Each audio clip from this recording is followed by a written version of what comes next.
Good morning all of you. आज मैं लेकर के आया हूँ क्लास 10th का चैप्टर नंबर 1 का पार्ट नंबर 5। 4 पार्ट हम पहले पढ़ चुके हैं। आज अपना पार्ट नंबर 5 है और इसमें हम आज बात करेंगे टॉक्सिक सब्सटेंस या नशीले पदार्थ। नशीले पदार्थ क्या होते हैं? तो देखिए, कुछ लोग आनंद का भ्रम उत्पन्न करने के लिए विभिन्न प्रकार के नशीले पदार्थ का उपयोग करने लगते हैं और धीरे धीरे उन्हें इस पदार्थ की क्या पड़ जाती है, आदत पड़ जाती है और वे इसकी क्या हो जाते हैं, आदी हो जाते हैं। अर्थात उनको शौक लग जाता है। यदा कदा बालक अपनी टोली के अंदर दूसरे बच्चों के साथ में जब होते हैं तो दूसरे बच्चे उनसे रिक्वेस्ट करते हैं कि इसका आप सेवन करिए। वो मना करता है कि नहीं नहीं। फिर वो कहता है कि एक बार लेने से क्या होता है, तो एक दो बार वो इसी प्रकार से लेता है और धीरे धीरे उसके लेने की क्या पड़ जाती है, आदत पड़ जाती है। तो इसी से क्या बन जाता है, वो एक प्रकार का नशीलापन होने लग जाता है उसको।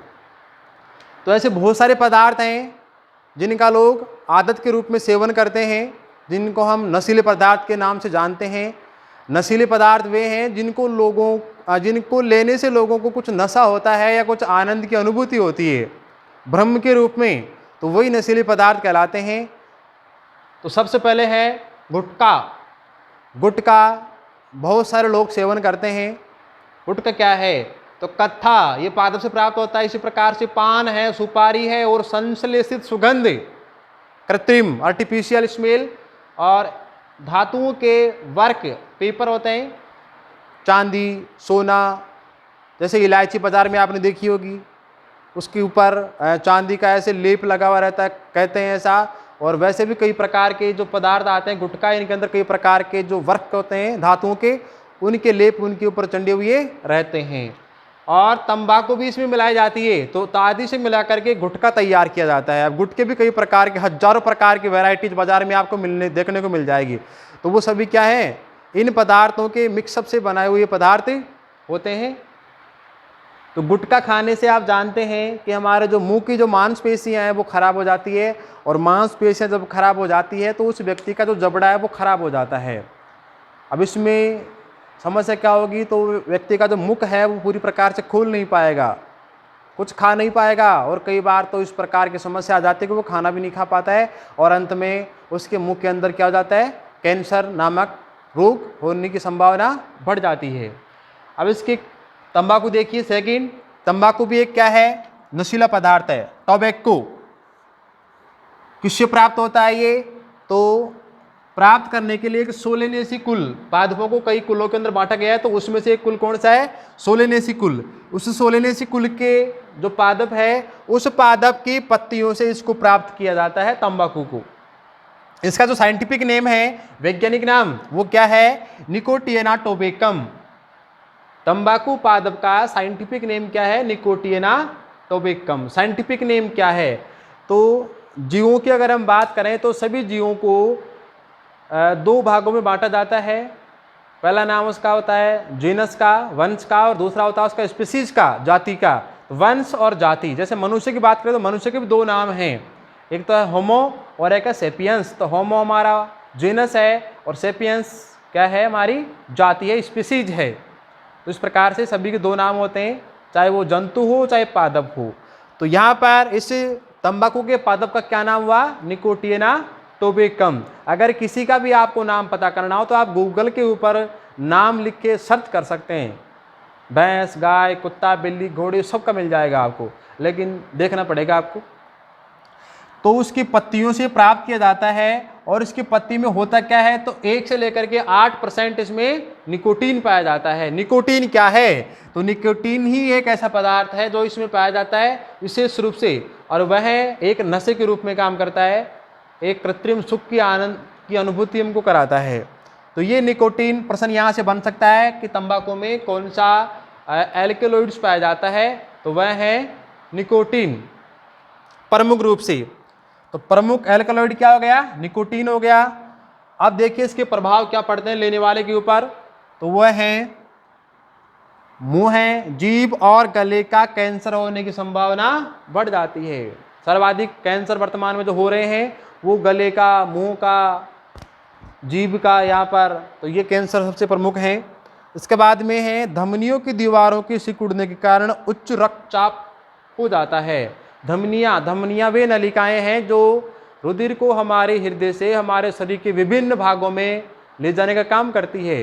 वैसे तो धमनी की जो दीवारें होती है वो बहुत ही चौड़ी होती है, चौड़ी या फिर बोल सकते हैं मोटी इस तरह की होती है, लेकिन उनके अंदर जब रक्त के साथ में निकोटीन अधिक मात्रा में स्रावित होगा, फ्लविंग करेगा, तो वो निकोटीन्स उन भित्तियों के अंदर जमा हो जाएगा।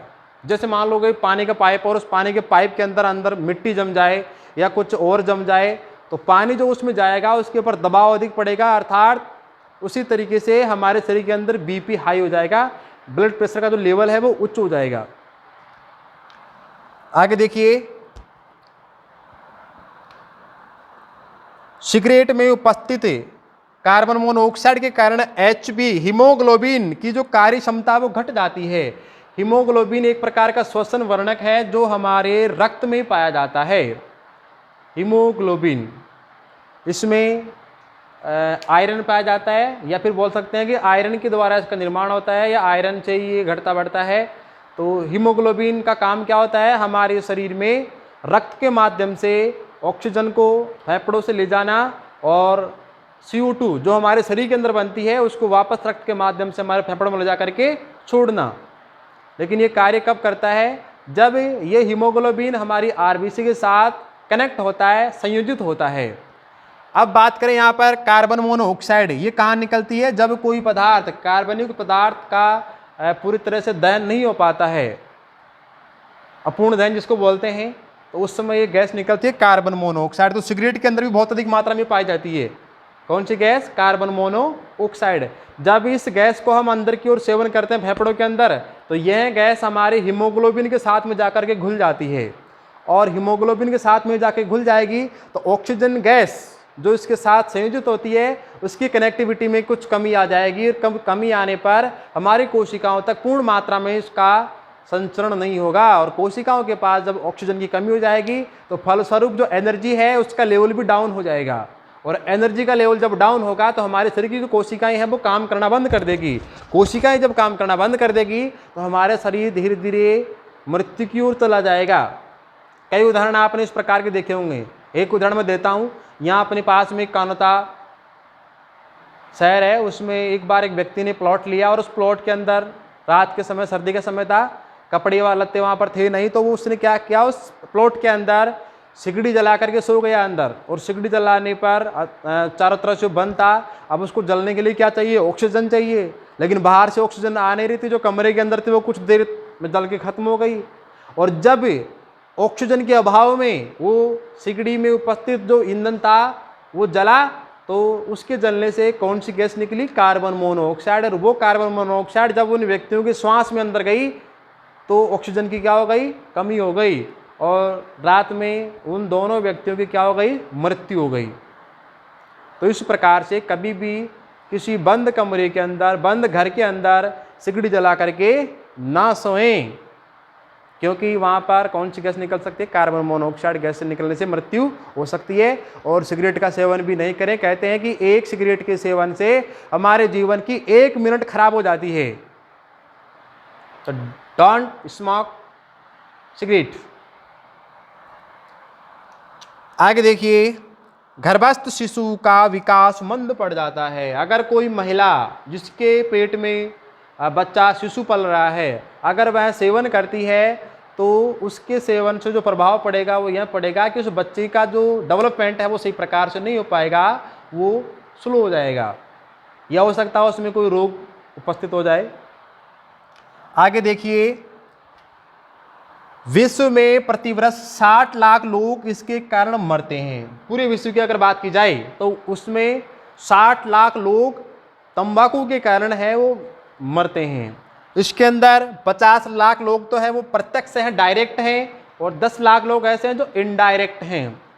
प्रत्यक्ष का मतलब क्या है, तो प्रत्यक्ष का मतलब तो ये है कि जो सेवन करने से सीधे ही सेवन कर रहे हैं, गुटखे के रूप में खा रहे हैं, सिगरेट बीड़ी आदि के रूप में वो ले रहे हैं, तो वो डायरेक्ट कहलाता है। और अप्रत्यक्ष कैसे, जैसे मैं यहाँ पर सेवन कर रहा हूँ और मेरे पास में कोई व्यक्ति खड़ा है, तो मेरे सेवन करने से या मेरे द्वारा छोड़ी गई धुआं से उसके श्वसन में भी धुआं प्रवेश करेगी, तो वो क्या कहलाएगा, इनडायरेक्ट। या फिर माता सेवन कर रही है तो पेट में पल रहे बच्चे का विकास अवरुद्ध हो गया, तो वो भी क्या है, इनडायरेक्ट। तो प्रत्यक्ष और अप्रत्यक्ष, प्रत्यक्ष में 50 लाख, अप्रत्यक्ष में 10 लाख, कुल मिलाकर के 60 लाख लोग हर वर्ष दुनिया के अंदर मरते हैं। तो हमें इससे दूर रहना है। आगे देखिए, मदिरा, अल्कोहल। अल्कोहल ये भी एक नशीला पदार्थ है, इसका भी लोग खूब अधिक सेवन करते हैं, जो नहीं करना चाहिए था। तो इसमें होता क्या है साइंटिफिक रूप में, वो होता है एथिल अल्कोहल। क्या होता है, एथिल अल्कोहल। अणुसूत्र की बात करें तो वो होता है अपना C2H5OH, C2H5OH। ये नामकरण करना हम चैप्टर नंबर आगे जो अपना चैप्टर नंबर 8 है उसमें सीखेंगे। एथिल अल्कोहल, अब ये ध्यान रखें कि ये इसमें क्या होता है, नशीला पदार्थ होता है। इसके बाद देखिए ये नुकसान कैसे पहुंचाता है। तो पहले तो इसका अधिक सेवन करने से हमारा जो मुख है वो खराब हो सकता है, हमारी आंतें खराब हो सकती है। और जब कोई व्यक्ति उसका अधिक सेवन करता है तो इसका अंश कहाँ जाता है, हमारे लीवर के अंदर जाता है। और लीवर में जब जाता है तो लीवर एक ऐसा अंग है जो हमारे शरीर की प्रयोगशाला कहलाती है। प्रयोगशाला क्यों, क्योंकि वो कई प्रकार के पदार्थों को दूसरे रूपों में बदल देता है। तो ठीक वैसे ही यहाँ पर भी ये क्या करता है, लीवर ये जो एथिल अल्कोहल है इसको बदल देता है किसमें, एसिटाल्डिहाइड के अंदर बदल देता है। किसमें बदल देगा, एसिटाल्डिहाइड। लीवर के द्वारा एथिल अल्कोहल को एसिटाल्डिहाइड में बदल दिया जाएगा। और एसिटाल्डिहाइड एक क्या है, विषैला पदार्थ है। अब ये उसको पता थोड़ी नहीं कि विषैला है, लेकिन उसका काम क्या है, रूपांतरण करना। अब रूपांतरण अगर उसका हो गया है तो हमारा जो लीवर है उससे क्या होगा, खराब होगा, डैमेज होगा। और धीरे धीरे उसकी मात्रा अगर बढ़ती रही तो एक दिन समस्या क्या आएगी कि हमारे शरीर में लीवर सिरोसिस नामक रोग हो जाएगा। और उस रोग के कारण हमारा जो पूरा लीवर है वो सड़ करके खराब हो जाता है और फलस्वरूप अंत में उस व्यक्ति की डेथ हो जाती है, मृत्यु हो जाती है। तो हमें इसके सेवन से भी बचना है और दूसरों को भी बचाना है। कई जातियों के अंदर आज भी इसकी जो प्रथा है वो चली हुई आ रही है, तो उस प्रथा को हमें तोड़ना है, क्योंकि जीवन अनमोल है। जीवन अगर है तो सभी खुशियाँ हम प्राप्त कर सकते हैं, और जीवन नहीं है तो किसी प्रकार की खुशी हमको प्राप्त नहीं हो सकती है। आगे देखिए, अधिक सेवन करने से क्या होगा, अल्कोहल सिरोसिस नामक रोग होगा, जिसमें लीवर खराब हो जाएगा और व्यक्ति की मृत्यु हो सकती है। इससे वसीय यकृत नामक रोग होता है। वसीय यकृत, वसी से तात्पर्य है हमारे लीवर से एक रस निकलता है, पित्त रस। क्या निकलता है, बाइल जूस, पित्त रस। उस पित्त रस के द्वारा हमारे भोजन में उपस्थित जो वसा होती है उसका पाचन होता है, डाइजेशन होता है। अगर वह पित्त रस लीवर से स्रावित नहीं होगा तो फिर भोजन में उपस्थित फैट का डाइजेशन कौन करेगा, अर्थात डाइजेशन नहीं होगा। और डाइजेशन अगर नहीं होगा तो फिर हमारे शरीर के अंदर वसा की मात्रा बढ़ जाएगी। तो उसी को हम वसीय यकृत नामक रोग से जानते हैं। आगे देखिए, सामाजिक और आर्थिक स्थिति कमजोर हो जाएगी। देखा होगा आपने, जो व्यक्ति शराब का सेवन करते हैं जितना कमाते हैं उतना वो खर्च कर देते हैं, खाने पीने के लिए कुछ बचता नहीं है, और घर की जो आर्थिक स्थिति बहुत ही कमज़ोर हो जाती है। तो ऐसे परिवार के लोग या तो घर छोड़ देते हैं या फिर आत्महत्या कर लेते हैं। कारण वो शराबी जो होता है वो शराब में अपना सारा पैसा खर्च कर देता है और परिवार की ओर कोई ध्यान नहीं देता। तो बचना इससे किसी प्रकार से, कैंसर की संभावना बढ़ जाती है। आगे देखिए, अफीम। अफीम, इसका भी नाम सुना होगा। ये भी एक महत्वपूर्ण नशीले पदार्थों में आता है। कहाँ से इसको प्राप्त करते हैं, स्रोत क्या है इसका, तो एक पादप से प्राप्त करते हैं, और उस पादप का नाम है, साइंटिफिक नेम पेपेवर सोमनिफेरम। पेपेवर क्या है, उसका जीनस है, और सोमनिफेरम क्या है, उसका स्पीसीज है, उसकी जाति है। तो पेपेवर सोमनिफेरम के पादप से ये प्राप्त किया जाता है। अब उसके कौन से भाग से, तो उसमें ऊपर की ओर ऐसा फल आता है, ऐसा डोडा आता है, उस डोडे के अंदर से क्या निकालते हैं, कच्चे दूध को निकालते हैं। यानी उस डोडे को कच्चे पानी में डालते हैं और उबालते हैं। जब उबालते हैं तो उसमें से वो जो क्षार या शीर निकलता है, लेटेक्स इसको बोल सकते हैं, पर दूध निकलता है, उसी दूध को अफीम के रूप में प्रयोग किया जाता है। अब इसमें कौन कौन से एल्कलॉइड्स पाए जाते हैं, कौन कौन नशीले पदार्थ में पाए जाते हैं, तो वह आपका कोडीन, मार्फिन, पेपेवेरिन, निकोटीन आदि। और लगभग ये कितने प्रकार के एल्कलॉइड है, 30 प्रकार के एल्कलॉइड इसमें पाए जाते हैं। महत्वपूर्ण प्रश्न यहाँ से आ सकता है, ध्यान करें कि अफीम में कौन कौन से एल्कलॉइड्स पाए जाते हैं। तो मार्फिन है, कोडीन है, निकोटीन है, इसके अलावा अपने पेपेवरिन है आदि। आगे देखिए इसके प्रभाव के रूप में क्या क्या होता है। तो दर्द निवारक के रूप में इसका प्रयोग किया जाता है कि कहीं चोट लग जाए, शरीर में कुछ दर्द हो रहा है तो उसको सेवन करने से एक अनुभूति होती है, मिथ्या अनुभूति। हालांकि दर्द शरीर में रहेगा, क्योंकि जैसे इसका प्रभाव समाप्त होगा तो फिर इसकी अनुभूति होगी। तो दर्द निवारक के रूप में इसका प्रयोग किया जाता है। और है कृत्रिम सुखानुभूति। कृत्रिम सुख, एक तो था वास्तविक सुख। वास्तविक सुख क्या है, जैसे मैं किसी मनचाही इच्छा को प्राप्त कर लूँ तो मैं सुख ही रहूँगा, या शरीर में किसी प्रकार का कोई रोग नहीं है, किसी प्रकार कोई समस्या नहीं है, तो वो सुखपूर्वक जीवन कहलाएगा। लेकिन जब व्यक्ति दुखी होता है तो दुखी होकर के उसके सेवन से मानसिक स्थिति को खो देता है, तो उसको ऐसा लगता है कि मैं बहुत सुखी हूँ। शराबी को देखा होगा आपने, घर में कितना भी संकट हो, लेकिन जब शराब का वो सेवन कर लेता है तो वो भूल जाता है कि मैं कौन हूँ, कहाँ से आया हूँ और मेरे परिवार में क्या संकट है। तो वो क्या होता है, मिथ्या सुखानुभूति होती है केवल कुछ समय के लिए। और जैसे उसका नशा उतरता है फिर वो उसी स्थिति में आ जाता है जैसे पहली स्थिति के अंदर था। रोग प्रतिरोधक क्षमता में कमी आ जाती है। हमारे शरीर में क्या होती है, इम्यूनिटी पावर होता है, रोगों से लड़ने की क्षमता इसमें पाई जाती है। लेकिन इसके सेवन करने से हमारे शरीर की जो इम्यूनिटी पावर है वो कमज़ोर हो जाती है और फिर हमारा शरीर है वो धीरे धीरे कई रोगों के शिकार में आ जाता है।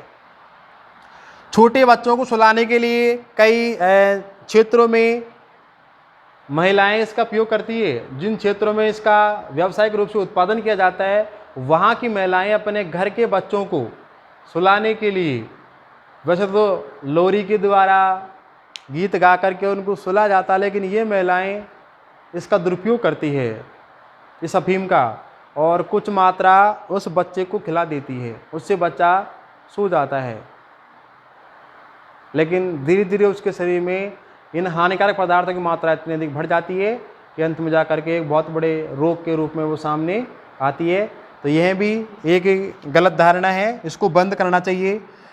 अफीम से हेरोइन नामक एक ड्रग्स है, उसका भी निर्माण किया जाता है। तो इसका भी लोग कई प्रकार से सेवन करते हैं, इंजेक्शन के रूप में करते हैं, टेबलेट्स के रूप में करते हैं।